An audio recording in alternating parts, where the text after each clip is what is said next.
Hi everyone! Ito na yung anak ko. Naglalaro kasi ang luag ng ground dito sa Rosie. Asa ka gikan? Nagdula ka? Kung kadula na ka.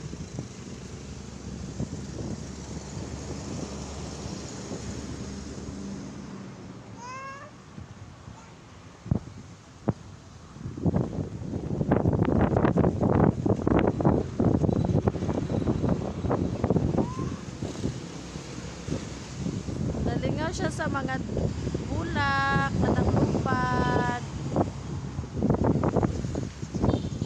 Halika na, service na, kalinak.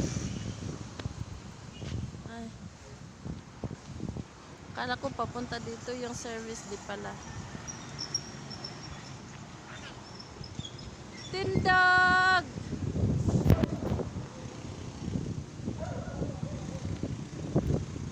Nagbayad kasi ng motor ang person. Tana, tana!